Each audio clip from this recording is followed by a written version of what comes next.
Today, we're digging into the story of YieldBasis. And it's a protocol that's really at the heart of a classic crypto conflict. We're going to explore what happens when you have brilliant, audited code that runs headfirst into the brutal reality of market economics and, well, a ticking time bomb of token unlocks. So that's really the big question here, isn't it? YieldBasis is just a perfect case study. I mean, its technology was celebrated by experts, but its economic model had this fatal flaw just hiding in plain sight.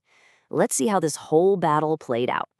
All right, so to really get why YieldBasis was even a thing, we have to talk about a fundamental headache in decentralized finance, DeFi. It's this nagging problem called impermanent loss.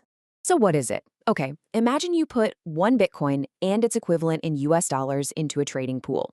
Now, if Bitcoin's price just skyrockets, the pool automatically sells some of that Bitcoin to keep things balanced. The problem? You would have made way more money if you just held onto that Bitcoin yourself. And that difference, right there, that is impermanent loss.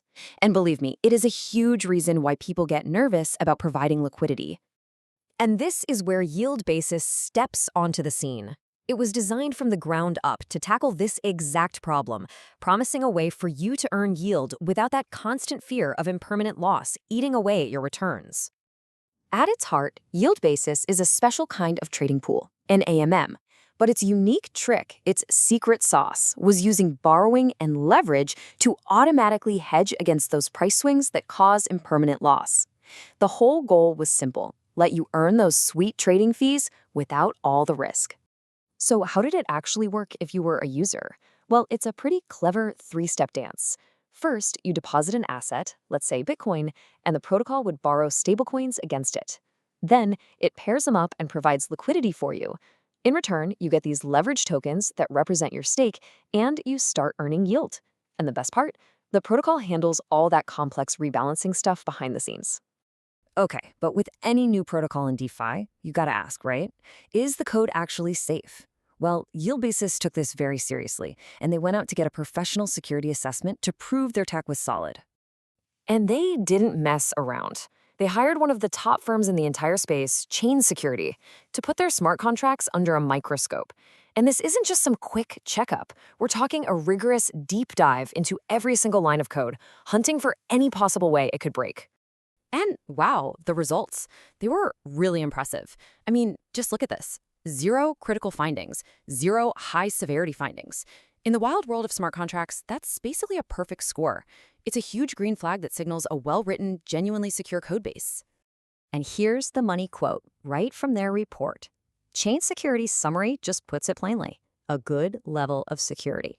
So from a purely technical point of view, YieldBasis was built like a fortress. The code was, without a doubt, solid.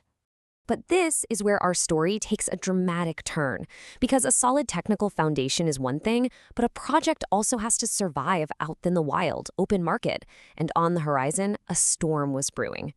In this timeline, man, it just shows you how fast the wheels can fall off. In July 2025, you've got this glowing audit. By December, the hype is real. Top analysts are calling it groundbreaking.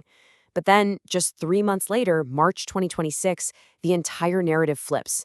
The conversation goes from innovation to fear. Fear about massive token unlocks and the sell pressure that comes with them. And you can see the split right here in what the community was saying. On one side, you had the bulls, the true believers, like IXB Talked Agent, who were totally focused on the innovation, that YieldBasis actually solved impermanent loss. But on the other side, you had the bears, like DeFi Moon, who were looking at the token's economics and just saying, this doesn't end well. And as if that wasn't enough, this wasn't happening in a bubble. The whole crypto market was in what we call a risk-off phase. Money was flowing out of smaller, riskier projects like YieldBasis and into the relative safety of giants like Bitcoin and Ethereum. This just squeezed the protocol even harder. And this number, this is what was keeping everyone up at night. On April 1st, 2026, a staggering 10.5 million YB tokens, mostly belonging to the team and early investors, were scheduled to unlock and become available to sell on the open market. And the market's reaction? Pretty much exactly what you'd expect. The price of the YB token just fell off a cliff, all the way back down to 10 cents. That's the same price from its initial pre-launch sale. It basically meant that even the earliest believers were probably looking to get out before this massive supply hit. So this really sets up the main event, the big question at the heart of this whole thing. Can a protocol with genuinely useful, secure tech survive a brutal supply schedule and a punishing market? It's the ultimate test of tech versus tokenomics, the actual economics of the token. Now the bulls, they had a point, and their point was this number. Despite all the token price drama, the protocol itself was working perfectly. It was still kicking off a super competitive 7% yield, which kept its liquidity pools totally full. This was proof that there was real sustained demand for the product, no matter what the token's price was doing. So what was the team's plan to fight this token tsunami? Well, it was all about their roadmap. The strategy was to create a ton of new demand. First, by expanding to support other big assets like Solana, BNB, and Ethereum, and then by launching the protocol on brand new blockchains to attract more users and more capital.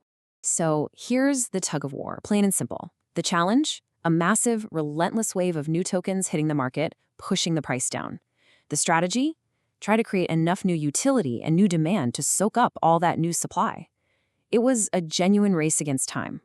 And that leaves us with this huge question, one that sits at the heart of so many crypto projects. Can a protocol's utility grow fast enough to actually outpace the inflation of its own token? For YieldBasis, the race between its beautiful code and its brutal tokenomics was on. And for everyone else, it's a powerful reminder that great technology, by itself, is almost never the whole story.